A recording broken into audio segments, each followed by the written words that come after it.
Bienvenue. Après 3 reports, la plénière au cours de laquelle les lois dérogatoires, modificatives et complétives doivent être examinées au Parlement. Et cette plénière, disais-je, s'est ouverte effectivement ce jeudi. Et sans grande surprise, les positions s'achoppent au sein de l'hémicycle. Actuellement, le consensus recherché en vue de l'organisation des élections législatives inclusives au Bénin semble hypothéqué entre l'opposition et les députés du bloc de la majorité parlementaire. C'est une lune de fiel désormais. Pour le moment, la fumée blanche tarde à venir. Les débats se poursuivent actuellement. Rien, absolument rien ne présage donc de ce consensus-là. Et les portes du salut se referment. L'impasse électorale s'enlise. Vigile à Rancet. Eh oui, disons, on a déjà assez écouté du pessimisme aujourd'hui à travers le débat général à l'Assemblée nationale. Je veux volontairement déstresser. Les débats peuvent avoir cette allure à l'Assemblée nationale et pourtant se solder par un bon vote. J'ai entendu comme rarement, disons, un chant lexical de guerre tout le temps, d'un côté comme d'un autre. Mais bon, il faut quand même célébrer la démocratie dans notre pays parce que en même temps, et comme par la magie des réseaux sociaux, j'ai vu d'autres images, d'autres parlements où les explications, c'est au-delà du verbe. Heureusement, nous, on n'en est pas là. Plaise au ciel, on n'en sera pas là. J'espère que... Oui, je vais rester illogique avec ce qu'on a vu, la conclusion qui devait être. Oui, je vais volontairement rester illogique. J'espère que tout ça, là, on l'aura entendu, mais qu'à la fin, ils vont vraiment examiner les propositions que la commission des lois n'a pas pu examiner. C'est dans quelques minutes, c'est dans quelques heures, ça va se dénouer. Peut-être que je serai en déphasage avec ce que je dis, je n'en sais rien. Mais, encore une fois, pour avoir entendu tout ce que j'ai entendu, je veux faire parler mon cœur. Comme dirait l'autre, nous n'avons qu'un seul pays. Espérons que les choses prennent d'autres allures extraordinairement et que on puisse nous sortir d'affaires. En pareille circonstance, j'aurais pensé que le chef de l'État, puisque son nom est revenu beaucoup dans les débats, le chef de l'État a rencontré, n'est-ce pas, sa majorité. Je ne sais pas s'il a pu le faire, s'il a rencontré plutôt des ténors. C'est vrai, on nous avait presque préparé, c'était pas gratuit, je disais, quand d'autres presses, certaines presses ont annoncé, n'est-ce pas, que la majorité, ou plutôt le BMP refusait désormais de rencontrer le chef de l'État. Vous savez, on est en politique. Donc si Patrice Talon veut rencontrer sa majorité, il va la rencontrer et je suis certain que quelque chose a dû se passer, au moins d'hier nuit, ou d'hier, disons, à aujourd'hui. Quel en sera le résultat? Ben, on a encore quelques heures, quelques minutes, j'allais dire, pour observer. Donc, attendre. Saturé Diassou, vigile avancé, tel un prophète l'avait donc prédit sur ce même plateau hier. Et la prophétie semble être en train de vouloir s'accomplir. Désormais, le consensus, encore une fois, moi je ne veux pas être illogique, est hypothéqué. On n'a pas encore clôturé la session extraordinaire en cours à l'Assemblée nationale. Je vais, dans un premier temps, chercher à être comme Virgile et souhaiter, parce que ce qu'il dit, c'est au-delà de tout une prière. Ce qu'il dit, en rien n'est en phase avec les débats que nous avons suivis à l'Assemblée nationale jusqu'ici. Et puisqu'il faut être optimiste, soyons optimistes jusqu'à la clôture tout au moins de cette session extraordinaire. Espérons que, malgré cette déclaration du bloc républicain à la tribune de l'Assemblée nationale, je crois, lue par l'honorable Jean-Michel Abimbola, malgré cette déclaration qui carrément indique les choix que la minorité parlementaire doit pouvoir faire ou un choix entre réviser la constitution de notre pays, l'article 80, ou accepter que ce soit seulement la liste retenue par la Sénat qui aille aux élections. Que malgré cette déclaration, malgré d'autres déclarations que j'ai entendues d'autres députés qui sont de la minorité et qui disent être fermes, des députés comme Éric Monete, qui disent qu'il ne sera pas question de réviser l'article 80 de la Constitution de notre pays, qu'il ne sera pas question de faire une révision opportuniste, et que non plus il ne sera question qu'il y ait des législatives sans l'opposition. Je voudrais, malgré ces positions tranchées, croire qu'avant la clôture de cette session extraordinaire, qui a un sursis de 24 heures encore, pour ainsi dire, demain, qu'on finira par être conseillé. On dit la nuit porte conseil. Si entre-temps aujourd'hui les députés n'arrivaient pas à s'entendre, même si c'est parmi eux que j'ai entendu un député dire la dernière fois que la nuit porte aussi, il y a certaines nuits qui ne portent pas de bons conseils aux gens. Je voudrais espérer que d'ici demain, ils comprendront. Quand bien même dans leur stratégie, on semble grignoter les jours qui sont la marge de manœuvre dont nous disposons pour qu'en cas d'éventuel report des législatives à venir, qu'on puisse tenir ces élections dans un délai qui ne nous obligerait pas à toucher la constitution du pays. Même si dans les stratégies politiques, on est en train d'épuiser ces jours, sinon qu'on les a épuisés, je voudrais croire que dans les situations les plus extrêmes comme celle-ci, les députés réussiront à affaiblir leur position, qu'on soit d'un camp ou de l'autre, pour nous sortir de là. Et c'est là peut-être l'espoir que j'aimerais garder, même si, comme Virgile l'a dit, c'est un espoir illogique avec ce que nous avons suivi jusqu'ici. Le Richard Tindeou, espoir illogique, est-ce que malgré les positions tranchées, la guerre des tranchées que nous observons au Parlement, est-ce qu'il y a également à nourrir cet espoir de voir sortir le Bénin de l'impasse électorale?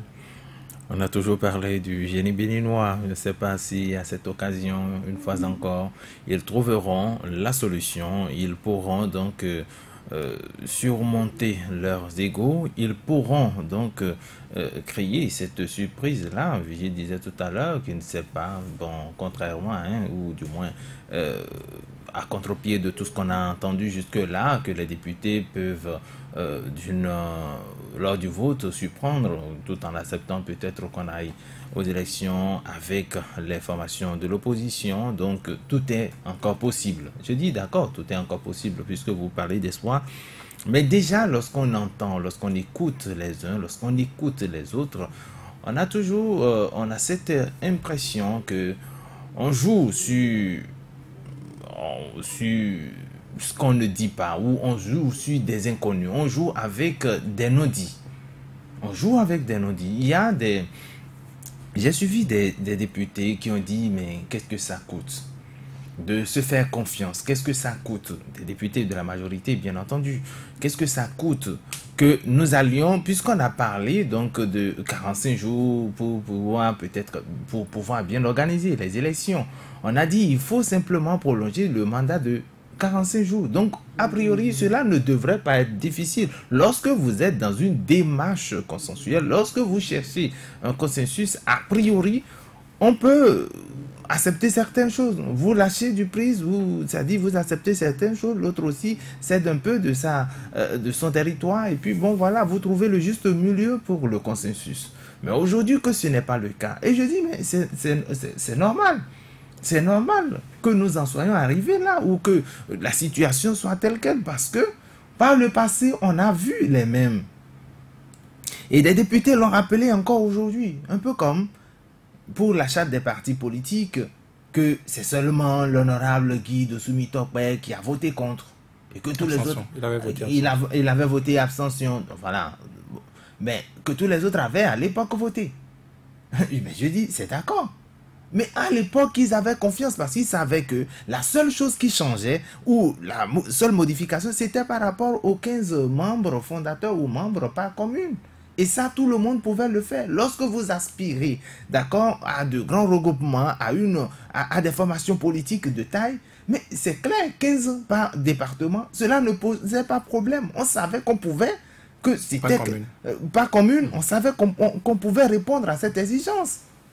Mais aujourd'hui, on se trouve face à une situation où ces 15 représentants par commune ou ces membres fondateurs ou membres, je ne sais quoi, par commune, c'est ça qui cause encore problème. Pourquoi? Simplement parce que on vous dira qu'on a fouillé dans les dossiers d'un, puis on a constaté que l'acte de naissance peut-être n'est pas conforme à la déclaration, et puis des pièces ne sont pas à jour, et que telle personne doit...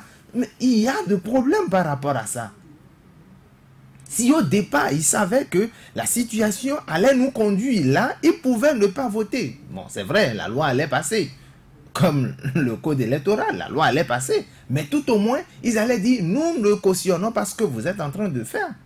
Parce que partout, on découvre finalement que, bon, il y a cette volonté de jouer sur le temps, de jouer avec... le calme, de jouer avec le tempérament Donc vous pensez que c'est l'attitude des députés BMP par le passé qui cristallise aujourd'hui tout à fait. Pourquoi sinon, au Parlement. Tout à fait. Sinon, pourquoi toucher à la Constitution? Il y a des constitutionnalistes, il y a des observateurs qui ont dit on peut faire la chose sans toucher à la Constitution. Il y a également d'autres sachants qui ont recommandé vivement qu'on puisse modifier cette Constitution. Non, ben écoutez, vous savez si déjà on peut le faire sans toucher à la Constitution, pourquoi ne pas d'abord choisir cette option? Et on fait tout, on traîne, on traîne le jeu juste pour permettre à ceux qu'on arrive à cette extrémité, qu'on touche à la Constitution avant de pouvoir débloquer la situation. Je pense que dans des situations comme ça, il faut qu'ils disent pourquoi ils veulent concrètement qu'on touche. Parce que quand vous leur demandez ou quand vous dites pourquoi devrions-nous réviser la Constitution, ils vous diront nous on n'a pas voulu qu'on révise la Constitution. On ne veut pas de la révision. Qui veut de la révision de la Constitution? Ils vous diront nous ne voulons pas.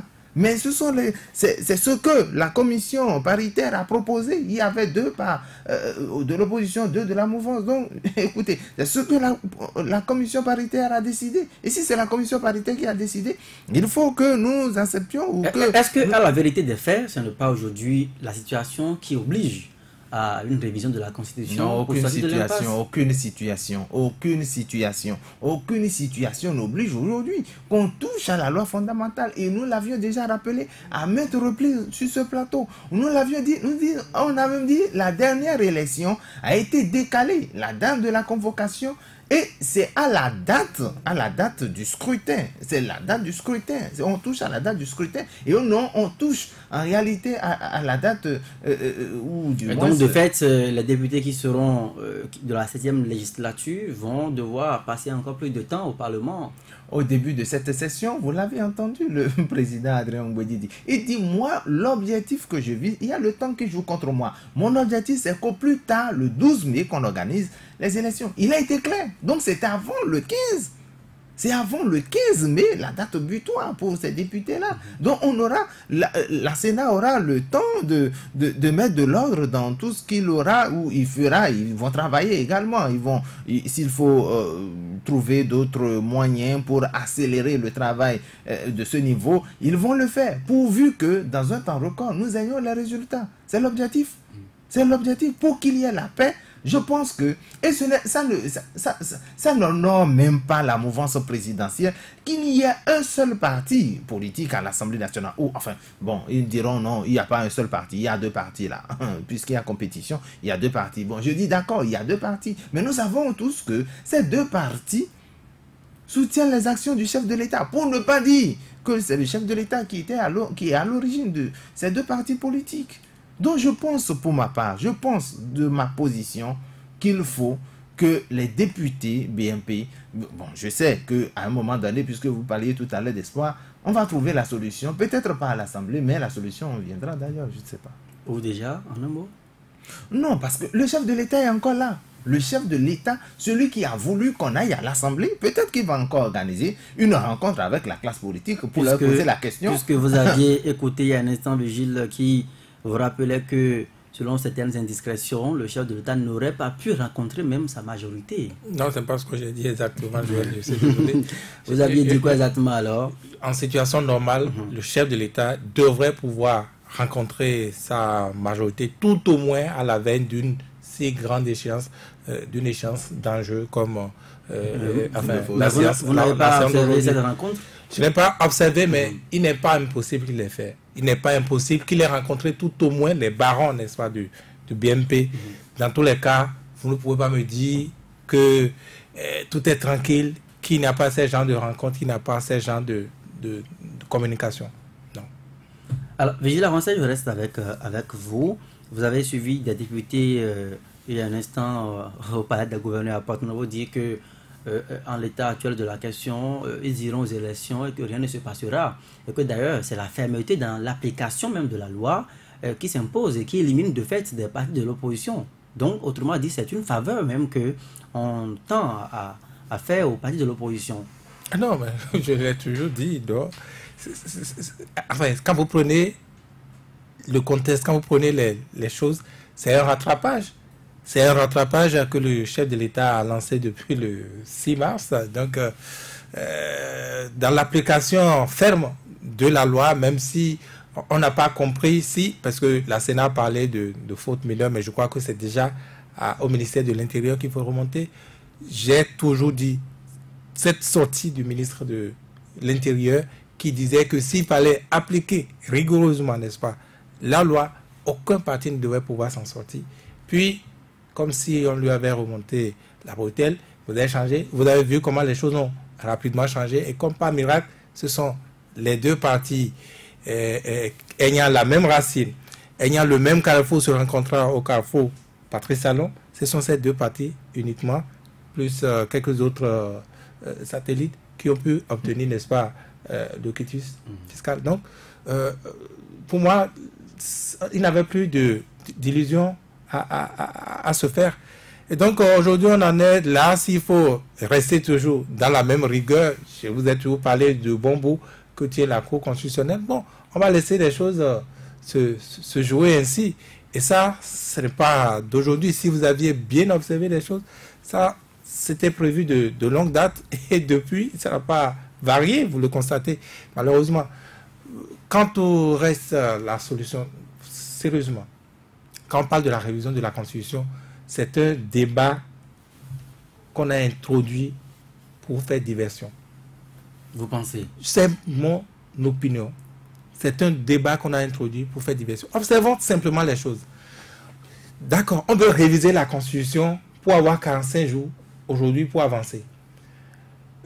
Admettons qu'on a obtenu la révision de la Constitution. Quel est le consensus qu'on a obtenu aujourd'hui? Qu'est-ce qu'on veut mettre en œuvre? On ne s'est entendu sur rien. Donc, on a déjà perdu une vingtaine de jours. À ce jour, on va encore perdre 45 jours. Et après les 45 jours, on aura encore à réviser la Constitution. Vrai ou faux? Puisque, pour qu'on nous parle, admettons même pour qu'on nous parle de la révision de la Constitution, il aurait fallu que au moins ils s'entendent, les deux bords politiques, et qu'on ait quelque chose de concret à appliquer, mais que le temps ne suffise pas et qu'on ait besoin, n'est-ce pas, qu'on dise maintenant, bon, le problème là, l'obstacle qui vient par la suite, c'est celui du temps. Comment on gère ça? On fait l'option de la révision de la Constitution. Encore que, moi je ne suis pas juriste, mais je peux vous dire que de pratique, d'observation, les décalages qu'il a eu à chaque entre deux législatures, moi j'ai toujours observé les choses et croyez-moi, les archives sont là. Il n'y a jamais eu de séance parlementaire dans cette période-là. Dans cette période de décalage entre deux, il n'y a jamais eu de convocation de session. Donc, c'est comme si c'était un vide qui ne disait pas son nom, mais qui n'avait pas non plus d'incidence sur le pays. Ça devient une coutume. Même bien sûr. Donc, même qu'on traverse un vide de 45 jours, ça ne pose pas de problème. Le problème, c'est qu'à ce jour, qu'on n'ait pas quelque chose à appliquer. Quand vous dites 45 jours, oui, mais 45 jours, ça passe vite. Si vous ne vous entendez pas parce que c'est les mêmes tergiversations, c'est pareil qu'on va passer 45 jours en l'air. Et puis... La mouvance exige d'abord une révision avant de Mais pouvoir discuter il ne faut du pas donner fond, l'impression aux gens du calendrier à établir au cours de 45 jours. J'ai l'impression qu'il y a certains qui souffrent de la maladie de la révisionniste, ou comment je vais appeler ça. Mais sinon, moi je ne vois pas l'intérêt de révision, comme et beaucoup reviennent là-dessus. Moi je ne vois même pas l'opportunité de ces gens de propos. Si 23 ou 22 avaient fait leur loi contre 60 et que c'était la démocratie, il faut aujourd'hui, c'est comme si c'est la vengeance, c'est puéril. C'est enfantin tout ça. C'est enfantin. Puis même la révision de la Constitution, je vous ai toujours dit, il n'y a pas de science pour changer les règles aujourd'hui, la majorité qu'il faut obtenir pour aboutir à la révision de la Constitution. Vous le savez, vous avez parlé de juristes, de ceci, de cela. Même pas la Cour, il n'y a personne pour changer les règles. Donc si ils ne s'entendent pas, eh bien on ne va pas arriver à cette révision-là. Ça fait une chose, c'est vrai que s'ils arrivaient à s'entendre, ça fait déjà un niveau de consensus. Mais ce niveau de consensus ne vaut même pas aux yeux du protocole de la CEDEAO qui ne veut pas qu'on révise les textes dans l'intervalle de 6 mois avant les élections. Ce consensus pour la révision de la Constitution, c'est au-delà du Parlement. Dans ce contexte actuel. Mais on va l'obtenir comment? Déjà que c'est l'idée évoquée, vous l'entendez les uns et les autres. On va l'obtenir de quelle manière? Donc, tout le reste, c'est... Vous voyez, les politiciens, et moi, je les ai tout le temps observés, c'est selon le camp, selon le temps, selon les intérêts. Les mêmes qui, aujourd'hui, sont en train de dire ce que vous avez entendu. Changez l'heure de place, changez l'heure de position. Ils diront autre chose. Ils vont dire autre chose, ils vont écrire. C'est comme une dissertation scolaire. Selon la situation qu'ils ont en face, ils vont vous raconter ce qu'ils veulent. Vous voyez? Donc, où se trouve l'intérêt du pays?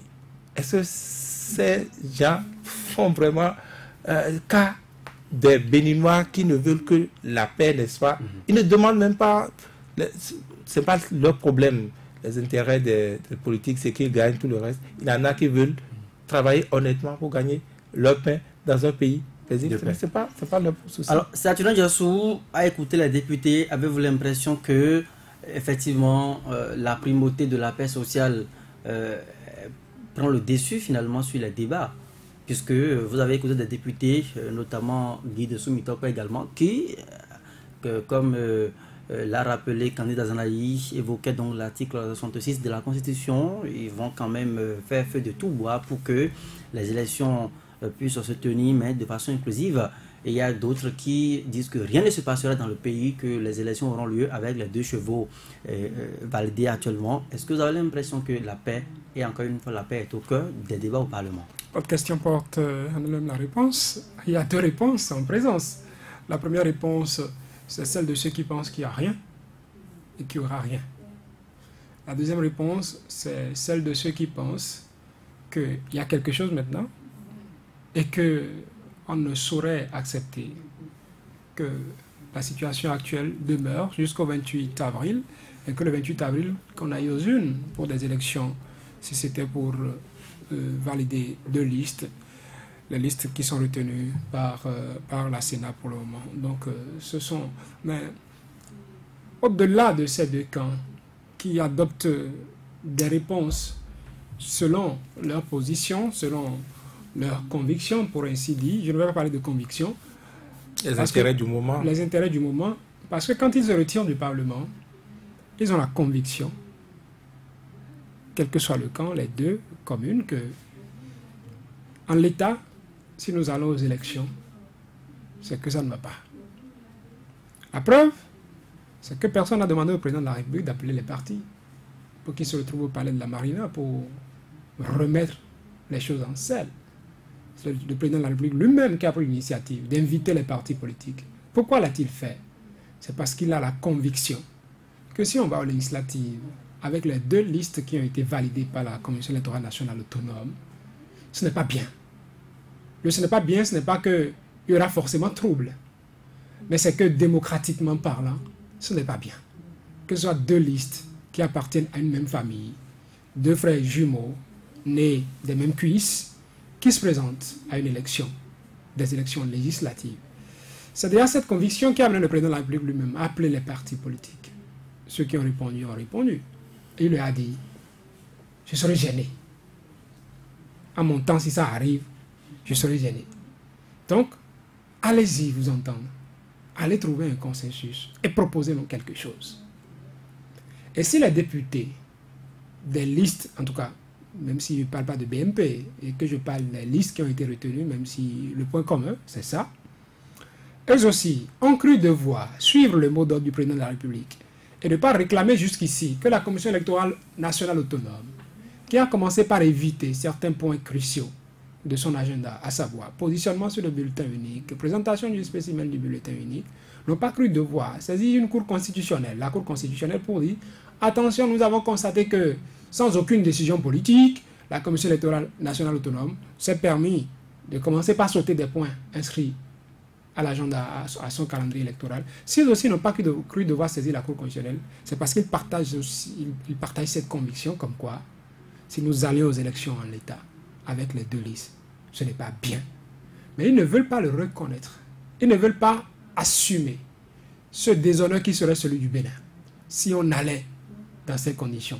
Ils ne veulent peut-être pas assumer ce qui aurait au-delà du déshonneur, les troubles qu'il y aurait, parce que on n'en était même pas encore ici, quand il y a eu des soulèvements dans le pays, Porto Novo, Kilibor, Savait, je ne sais où encore, et tout ça. Et savent qu'au-delà d'un simple déshonneur, qu'il peut y avoir des situations, des troubles, mais ne veulent pas l'assumer. Ils se donnent, comme on le dirait, je ne sais pas si c'est ça qu'on appelle courage indien, en disant, allons-y, il n'y aura rien. Quand même, au fond de soi, on est conscient. C'est sûr que, bon, c'est moi qui le dis, je ne dirais pas que c'est sûr. Je suis persuadé que si les choses évoluaient en l'état, comme quelqu'un l'a dit, même si des gens ne sortaient pas coupe, machette, gourdin dans les localités, elles aussi seront gênées de mettre les pieds dans ces localités pour dire qu'ils sont venus en campagne électorale. Ils seraient gênés pour ça. Même si les gens les accueillaient, il y aurait quelque chose qui les troublait. Oui, mais ça tenait dans un pareil contexte. Ils ne sont même pas obligés de faire campagne. C'est un match amical. Tout au moins, ils vont faire semblant. Non? Bien sûr. Ils vont faire semblant. La campagne ne serait pas forcée partout. Mais même dans cette comédie qu'ils seraient obligés de jouer comme pour faire semblant de jouer au jeu de la campagne électorale, ils seraient gênés au fond d'eux. Le même enthousiasme ne les habiterait pas, en quelque sorte. Donc il y a cette conviction qu'ils ont au fond d'eux, mais qu'ils ne veulent pas assumer publiquement. Donc, parce qu'on ne veut pas assumer, et parce qu'on veut profiter de la situation, en tout cas, on ne veut pas que ce soit comme une lettre à la poste, on veut faire payer aux autres ce qu'ils ont eu à faire de par le passé. Et c'est quoi? Nous n'allons pas dire révision de la Constitution. Je pense que Joseph Vigil disait tout à l'heure qu'il n'y a pas un chronogramme. J'entendais l'honorable Éric Onleté dire tout à l'heure que tout au niveau de la commission paritaire, les gens parlaient de 28 jours à donner aux partis qui ne se sont pas encore mis en conformité pour qu'ils aillent. Ils dépourraient ce délai. C'est si on arrive à s'entendre, si on a trouvé le consensus. Oui. C'est le point de départ. C'est déjà ça. Il faut trouver le point de départ avant de commencer à décompter. Actuellement, le consensus. Et si vous donnez 28 jours aux partis, en tout cas à ceux qui sont concernés, pour qu'ils aillent se mettre en conformité, et que ceux qui sont concernés disent, nous n'avons pas besoin de 28 jours pour le faire. Nous sommes déjà prêts. C'est parce que là-bas, il y a un blocage. Et vous dites que non, ils ont forcément besoin de 28 jours. C'est synonyme de... Il faut aller à la révision de la Constitution parce qu'ils proposent des délais qui pourront amener à sortir de la marge de manœuvre du nombre de jours qu'on pourrait avoir en cas d'éventuel report pour tenir les élections sans toucher donc, à la Constitution de notre pays. Chacun utilise le mot qu'il veut, qu'on soit bien fait pour dire, moi je ne dirais pas révision de la Constitution. C'est vous-même qui allez dire révision de la Constitution. Et les autres ayant vu ça disent, nous n'allons jamais dire révision de la Constitution. Si c'est à ça que vous vous attendez, il n'y aura même pas révision de la Constitution. Cela voudra dire que si c'est la seule porte qu'on leur propose, ils seraient prêts à ne pas toucher à la Constitution et que les élections se tiennent comme, avec les deux listes. Comme les gens ne voudront, on ne dirait pas peut-être pas avec les deux listes. Mais nous sommes dans cette situation. Est-ce que d'ici demain, les positions vont faiblir? Est-ce que le président de la République va pouvoir finalement, puisque c'est ce qu'on dit que le BNP échappe à son contrôle, va finalement pouvoir les rencontrer pour leur dire un mot pour qu'ils révisent leur position? On sera le dire. On observera les choses. Le peuple béninois qui est là, qui observe, décidera de ce qu'il fera. Voilà. Le peuple est souverain en démocratie. C'est une valeur. Il faut l'assumer. Le peuple est souverain. Et le pouvoir authentique reste donc dans la main du peuple. Le Châtillon, est-ce que le salut, bien la fumée blanche, c'est ne pas finalement, comme vous l'avez dit, au-delà du Parlement, mais c'est le chef de l'État qui aujourd'hui peut, comme l'ont prescrit les OSC, ceux-là qui sont engagés dans l'organisation des élections, également la plateforme électorale, qui demande expressément au chef de l'État d'instruire l'administration fiscale au fin donc de libérer les quitus fiscaux pour ceux qui sont à jour, également qu'on puisse accélérer le traitement dans la délivrance des certificats de mise en conformité. Est-ce que ce n'est pas là que tout le plan se pose aujourd'hui? Oui, mais d'entrée, vous étiez en train de parler du peuple. Vous disiez le peuple est souverain, le peuple, mais je cherche, je ne retrouve pas ce peuple-là. Je ne vois pas ce peuple non plus. Je me dis, mais le peuple n'a rien à faire avec la politique. Le peuple subit. Jusque-là, le peuple a subi. Et si éventuellement au Parlement, ils s'entendaient, même s'ils veulent réviser la Constitution, ils vont réviser la Constitution. Le peuple serait là, le peuple va accepter, le peuple va subir encore une fois. Le peuple, mais est-ce qu'ils sont venus interroger le peuple pour dire nous voulons toucher à la Constitution, nous voulons, mais ils n'ont rien fait. Ils n'ont rien fait. Donc c'est dire que ce sont les mêmes acteurs politiques qui décident de tout. Maintenant, quand vous me parlez de certificats de mise en conformité ou des pièces manquantes qu'il faut donner aux autres partis, notamment les partis de l'opposition, pour qu'ils déposent également leur dossier, mais je trouve, on l'a déjà dit ici sur ce plateau, on a dit qu'est-ce qui empêche aujourd'hui le ministre, sinon le ministère de l'Intérieur, de continuer le processus. Puisque à la date où nous sommes, enfin, tout au moins, bon, nous sommes déjà le 28 mars, donc c'est vrai, les partis qui ont tout au moins déposé leur dossier, on peut continuer en tout cas l'étude de leur dossier. On peut dire... Le ministère n'a jamais dit qu'il avait arrêté l'examen des dossiers. On a vu avec célérité le ministère, dans un délai très court, a quand même, les partis politiques, le ministre a fait une sortie, je crois, le 14 février dernier. Et déjà, le 21, le ministre est revenu pour dire qu'il y a des partis politiques qui sont conformes. Il y a des partis politiques qui peuvent avoir leur récépissé. Donc, dans l'intervalle de 6 jours, comment ça s'est passé? Le jeudi, tout le monde sait, c'était un jeudi le 14. Le 14, c'était un jeudi. Le ministre sort le 14. Et comment se fait-il que les partis, déjà le vendredi, certainement, sont revenus pour déposer? Aussi, tout au moins, ils doivent prendre le vendredi là à profit pour aller chercher les pièces manquantes, pour aller dans les régions, les départements qu'il faut pour donc corriger les insuffisances. On dira tout au moins que c'est le samedi qu'ils vont déposer. Le samedi, bon, je ne sais pas si le ministère vous apporte pour des dépôts de dossiers. Pour la circonstance, je ne sais pas. Donc, il fallait peut-être le lundi. Donc, quand vous voyez le délai, ça ne fait même pas une semaine. Vous vous demandez, mais comment est-ce que ceux-là ont eu à faire? Par quelle magie ont-ils réussi? Et c'est là tout le problème, c'est tout l'enjeu. On se demande, il y a beaucoup de questions qu'on se pose sur. Il y a des députés, je crois, j'écoutais l'honorable Eric Mundete qui disait, allez, qu'on puisse commanditer un audit, c'est-à-dire qu'on envoie des experts pour vérifier même dans les dossiers de ceux-là qu'on a acceptés, si vraiment on peut accepter ces dossiers en l'état. Il dit, mais vous allez trouver des énormités. Quel audit vous voulez envoyer, puisqu'il y a des fautes mineures? Non, ça c'est la Sénat qui parle. Que les fautes mineures ont également été rangées dans les placards au ministère. Non, qui sait? Le ministère entend à parler des adolescents ou de ceux qui devraient signer, qui n'ont pas signé, des délégués qui devraient signer et qu'on est parti voir. On a parlé de beaucoup de choses, même des pièces qui ont été signées dans les tribunaux, qui ont été signées dans les commissariats. Mais on a parlé de tout ça. Mais la Sénat également a relevé tout ça. La Sénat juge et l'autre que bon, c'est des fautes mineures. Mais au niveau du ministère de l'Intérieur, on a dit qu'on ne peut pas accepter les dossiers en l'état. Que quand on vous dit que c'est à la mairie qu'il faut aller signer, qu'il faut aller légaliser plutôt, c'est à la mairie qu'il faut que vous alliez légaliser vos dossiers. On a été clair, on ne peut plus clair. On a été clair. Et vous laissez, c'est dire que vous leur avez dit ça au niveau du ministère. Et au niveau de la Sénat, il est récidive. Mais c'est pas possible. Non, c'est pas possible. Quand je fais une analyse, quand je lis un peu, je vérifie les choses, je me dis, mais comment est-ce que les choses se sont passées, les choses se sont déroulées pour qu'on en arrive là.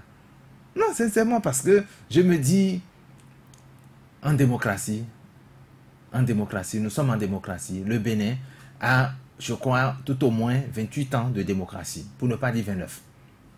Et nous nous approchons de la 30e année, de 30 ans pratiquement de démocratie. Et c'est maintenant que nous constatons que on doit pouvoir subir ou traverser toutes ces épreuves. C'est maintenant que nous nous offrons un holocauste. Il n'y a que des frictions politiques actuellement.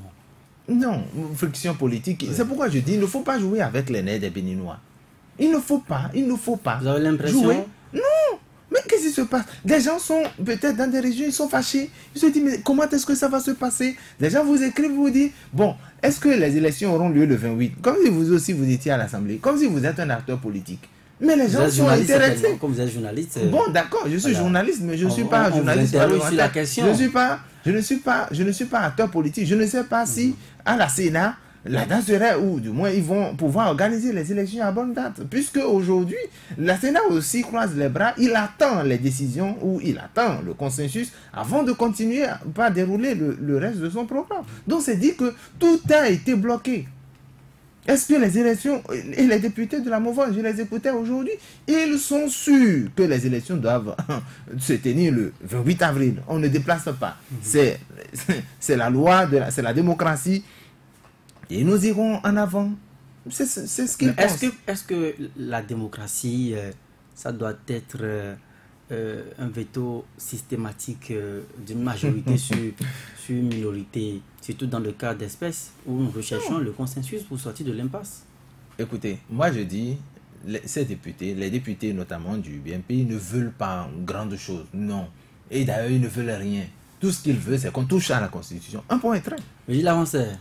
Non, si vous voulez, ils ne veulent même pas qu'on touche à la Constitution de mon point de vue. Je vous ai dit, ça a été introduit pour faire diversion.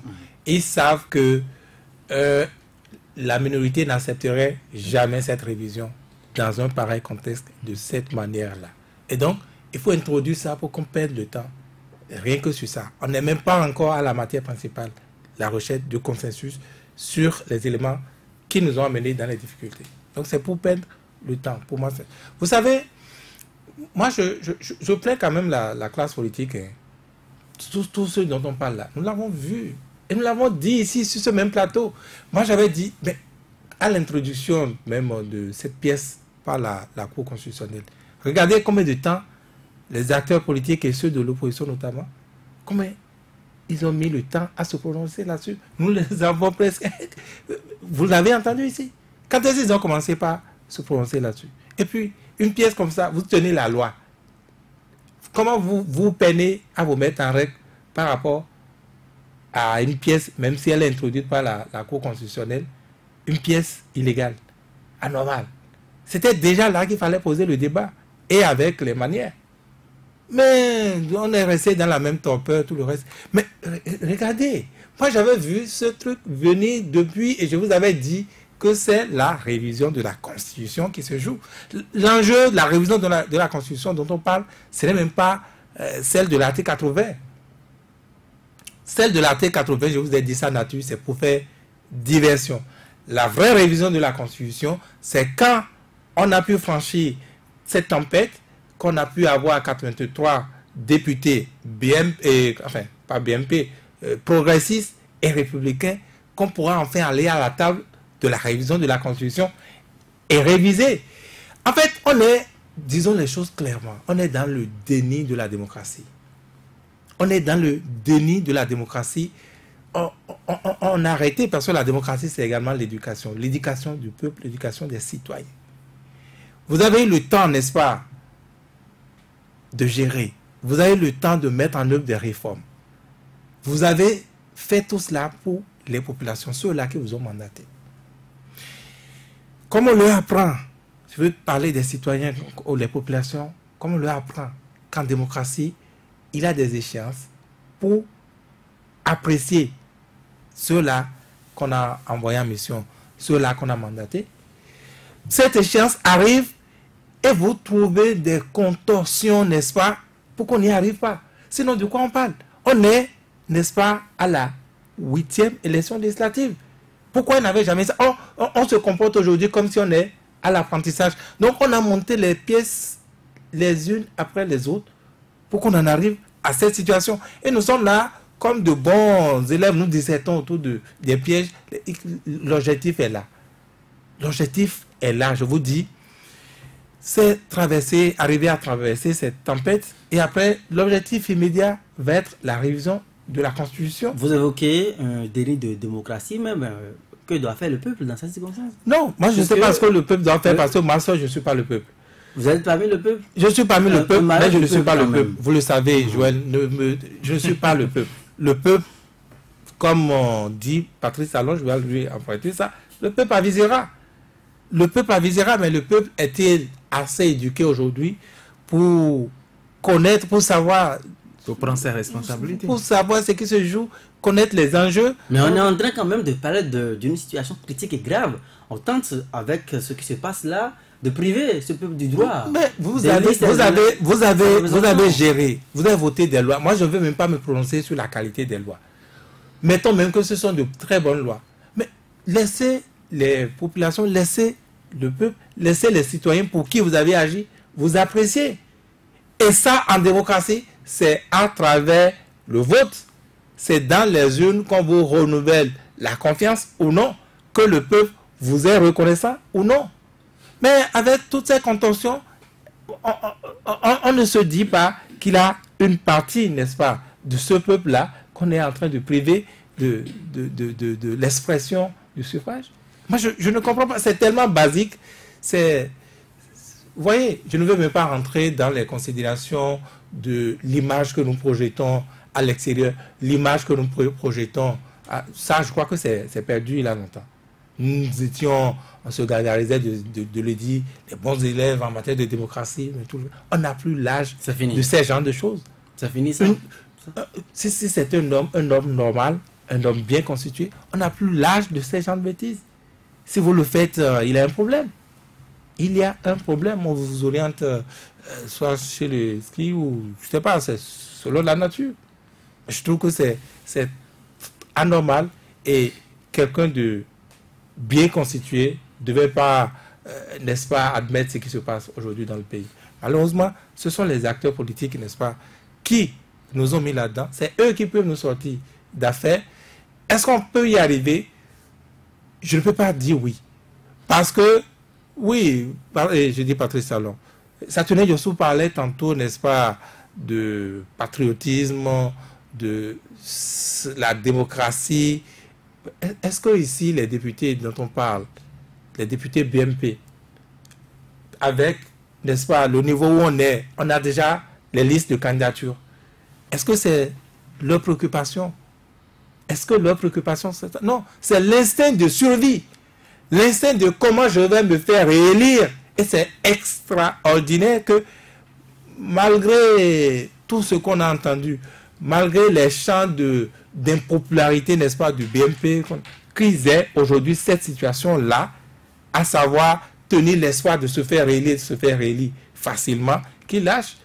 Donc, qu'on nous dise, n'est-ce pas, que le BMP n'obéit plus. Se faire réélire, on peut avoir été élu, mais de façon illégitime. Mais est-ce que la préoccupation d'un politique, c'est la manière dont on s'est fait élire? L'essentiel pour les députés BMP, aller interroger leur psychologie aujourd'hui, c'est de se faire réélire. Qu'importe comment ils se sont fait réélus. Donc, c'est même humain, simplement humain, que il n'y a une part de résistance naturelle de leur part, une part d'indépendance par rapport au président Talon, parce que eux, leur liste, leur positionnement, ils la tiennent déjà, et puis le reste, ils vont aviser, encore une fois. Saturnin Yossou, ne sommes-nous pas là devant une crise de personnages politiques devant quand même faire de la paix sociale une priorité?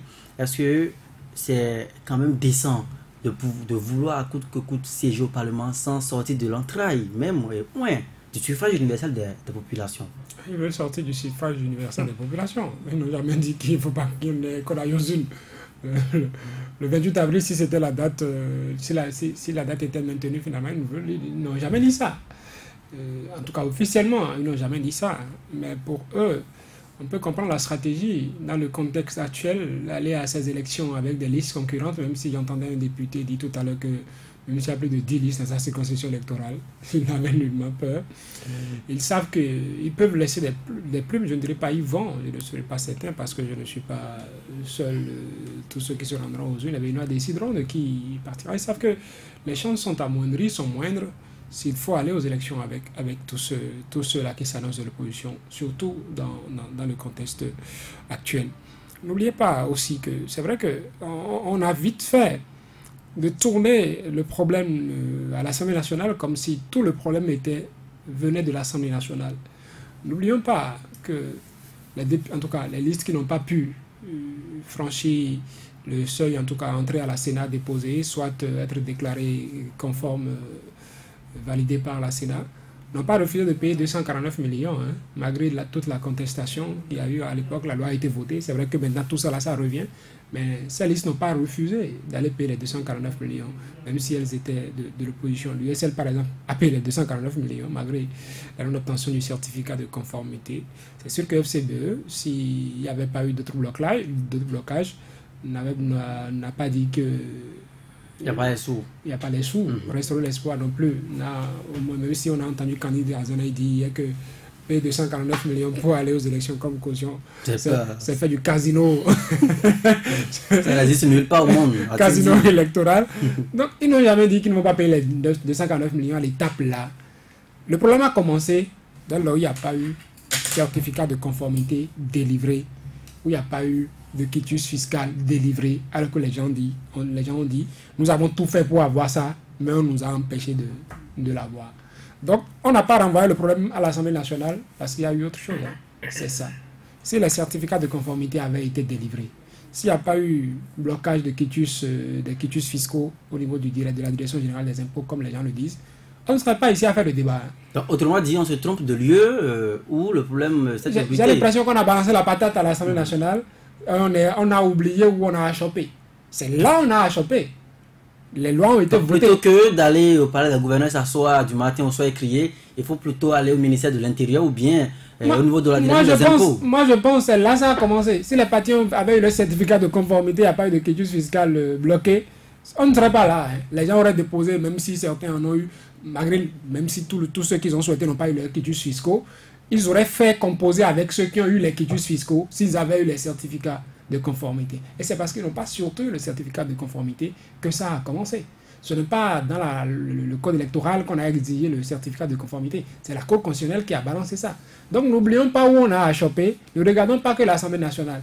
Et si on trouve une certaine solution à l'Assemblée nationale, on pourrait revenir sur les mêmes situations, le statu quo hanté, pour dire, maintenant, quel que soit le délai qu'on donne, même si c'est 2 jours, 3 jours, 28 jours, comme certains le proposent, il faut retourner au ministère de l'Intérieur pour demander le certificat de conformité. Et rien ne prouve encore que le ministère de l'Intérieur, qui depuis qu'on a commencé par faire ce débat n'a plus délivré un seul certificat, rien ne prouve qu'au bout du délai, le ministère va délivrer les certificats de conformité à ces partis qui en demandent.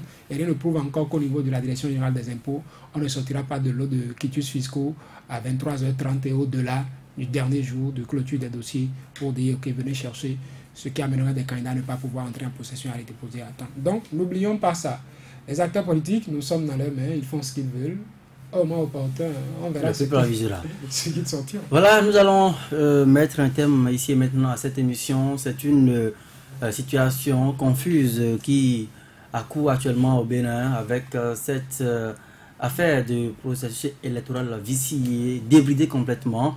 La seule prière pour reprendre Vigile, c'est d'être optimiste. Et la séance a été suspendue, ça il faut le dire. La séance a été suspendue et reprendra certainement dans quelques heures.